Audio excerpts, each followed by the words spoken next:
পুরুষকে আমি সুন্দর করে বানাইছি। মানুষের দিকে মানুষ তাকাইলে মুগ্ধ হয়ে যায়। আজকে নারীদের চেহারার দিকে তাকাই দেখো, আল্লাহ কত সুন্দর করে বানাইছে, সুসংগঠিত করেছে, চোখের তৃপ্তি করে বানিয়ে দিয়েছে। পুরুষদের দিকে তাকাই দেখো কত সুন্দর করে আল্লাহ বানাইছে, চোখ মুগ্ধ হয়ে যাবে। এই জন্য বলে এই যৌবন কিন্তু ছিল না এক সময়, এখন হয়েছে, আবার একদিন থাকবে না। বুড়ি আর বুড়াদের দিকে লক্ষ্য করে দেখো, চামড়াগুলো ঝুলে গিয়েছে, সোজাই পানা। ওদিকে কিন্তু সারা দিন যদি উলঙ্গ হয়ে থাকে কেউ তাকাই দেখবে না যে বুড়ি যাচ্ছে। কিন্তু এক যুবতী যদি রাস্তাতে যায়, যুবক তার রং ঢং করতে করতে সবাই তাকাই দেখে। দেখে কেন? কত সুন্দর করে আল্লাহ বানাইছে, এতে গোনা। وعن ابن مسعود رضي الله تعالى عنه وعن عبد الله بن عمر رضي الله تعالى عنه عن فجاءة النذارة أنا أمركم মুসলিম শরীফের হাদিস। কোন বেপর্দা নারী যদি রাস্তা দিয়ে হেঁটে যায় তার পর্দা সহকারে যেতে হবে। হযরত আলী রাদিয়াল্লাহু তাআলা জিজ্ঞাসা করলেন, ইয়া রাসূলুল্লাহ, ইয়া হাবিবাল্লাহ, আমি যদি ওই নারীর দিকে যদি আমার নজর পড়ে যায় তাহলে আমার কি করণীয়? আল্লাহর নবী বললেন, কাল বিলম্ব না করার সঙ্গে সঙ্গে তোমার নজরকে তুমি সংযত করবে। ওর দিকে তাকাই লাভ হবে না। সারাদিন যদি ফুটফুট করে তাকাও, হয়তো গোনা লেখা হবে, চোখের গোনা, জেনা। একজন নারী যদি এক পুরুষের দিকে তাকায় এরকম সারাদিন যদি পিটির পিটির পিটির করিয়ে, তাহলে গোনাই লেখা হবে, কিন্তু মনের স্বাদ পূর্ণ হবে না। এই জন্য আল্লাহ নবী নিষেধ করে, কোরআনে কারিমের ভিতরে সূরা নূর 30-31 না বিস্তারিত আলোচনা আছে। সেদিন যেদিন আলোচনা করব সেদিন সব বুঝতে পারবেন। তো আল্লাহ রাব্বুল আলামিন বলছেন, দেখো এত সুন্দর করে বানাইলাম, কিন্তু আমি যে তোমার আল্লাহ, আমি যে তোমার রব, আমার সম্পর্কে তোমাকে কে ধোকায় ফেলে রেখেছে? আমার আইন কেন মানো না? আমার আনুগত্য কেন করো না? আমার দাসত্ব কেন করো না? আমার গোলামি কেন করো না? মানুষের তৈরি করা আইনের পিছনে কেন ঘুরে বেড়াও? নফসের খায়েশের পিছনে কেন ঘুরে বেড়াও? তুমি কি জানো না যে এত সুন্দর করে তোমাকে বানাইলাম আমি আল্লাহ? এই দুনিয়ার কোনো মানুষ তো বানাইতে পারবে না, কোনো কারিগরও বানাতে পারবে না।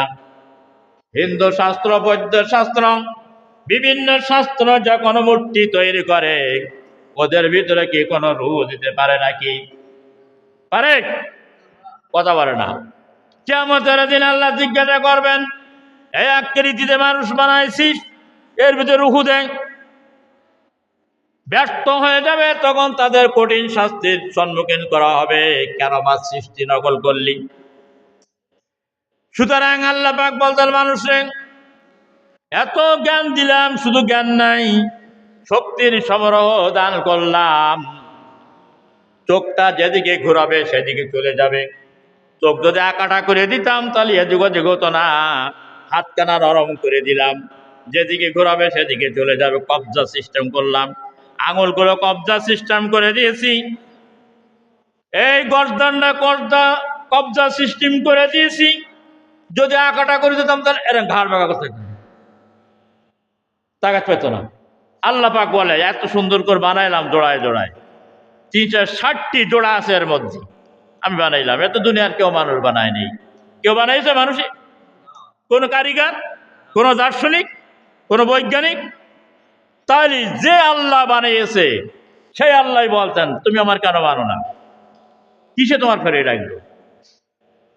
রক্কাবাক এত সুন্দর করে বানাইছি, গঠন করেছি, ভারসাম্য দিয়েছি, সেই অনুযায়ী জ্ঞানও দান করেছি, কিন্তু আমার কেন মানো না?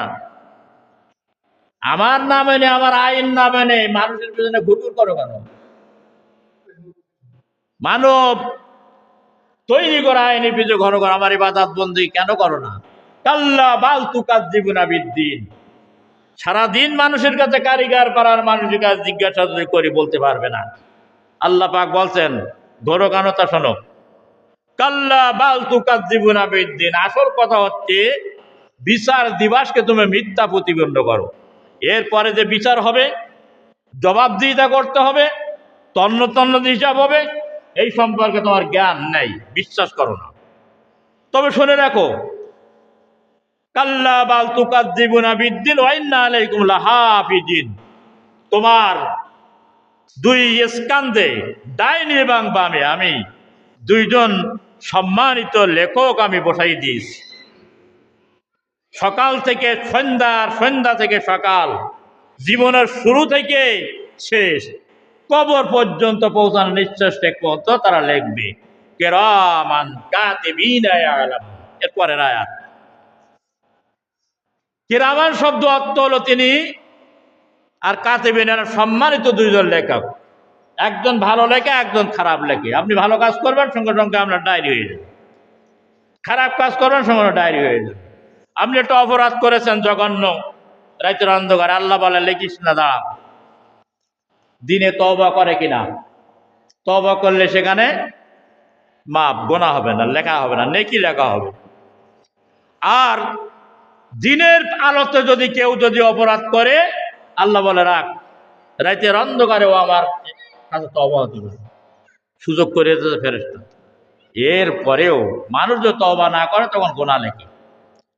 তো আল্লাহ পাক বলছেন, মানুষের শুনে রাখ, কিরামান আর কাতিবিন যে লিখতে আছে, এই লেখার 24 ঘন্টা যে কথা বলবা, ঘরের ভিতরে গোপনে যদি বলো, প্রকাশ্যে বলো, জাহেরি বলো আর বাতিনি বলো, অন্ধকারেতে বলো আর আলোতে বলো, মাঠে ক্রিমিনালি করো আর চার দোকানে বসে গীবত করো আর শিকায়েত করো, যেখানে কথা বলবে, আসমানের নিচে জমিনের উপরে সব কিছু তারা লিখবে।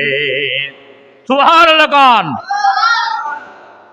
আল্লাহর কত বড় কুদরতের খেলা, ক্যামেরায় বন্দী হচ্ছে, লেখা হচ্ছে। এই জন্য ভাইরা আমার, আল্লাহ পাক বলেন যে খালি বিশ্বাস করো না বলে পরকালে হিসাব হবে, তাই এই কাজগুলো করো, শয়তানি করো, বদমাইশি করো, কত রকমের করো, চালবাজি করো, কোনো চালাকিতে কাজ হবে না। শুনে রাখুন, কোরআনে কারিমের মধ্যে সূরা বানী ইসরাঈলের 70 নম্বর আয়াতে আল্লাহ পাক বলতেন, وَلَقَدْ كَرَّمْنَا بَنِي آدَمَ وَحَمَلْنَاهُمْ فِي الْبَرِّ وَالْبَحْرِ وَرَزَقْنَاهُمْ مِنَ الطَّيِّبَاتِ وَفَضَّلْنَاهُمْ عَلَى كَثِيرٍ মিম্মা খালাকনাকুম তাবদীলা। মহান আল্লাহ রাব্বুল আলামিন বলতেন, আমি আদম সন্তানকে, এই পৃথিবীতে অসংখ্য আল্লাহর সৃষ্টি আছে জলে এবং স্থলে, যা গণনা করে কেউ এই পর্যন্ত নির্ণয় করতে পারি নাই। সমস্ত সৃষ্টির উপরে পজিশন দিয়েছি, সম্মান দিয়েছি আমি এই বনি আদমের সন্তানকে। কোন সুবহানাল্লাহ, আরো জোরে সুবহানাল্লাহ। সম্মান কাদের বেশি? সবচেয়ে মানুষের, বনি আদমের। ফেরেশতারা কিন্তু একটা গুনাহ করে না, যে ফেরেশতা আছে গুণিকেও পারবে না, গণনা করে শেষ করতে পারে না। ফেরেশতাদের উপরে আল্লাহ সম্মান দিয়েছেন বনি আদমের সন্তানকে। আরেকবার সুবহানাল্লাহ বলবে না?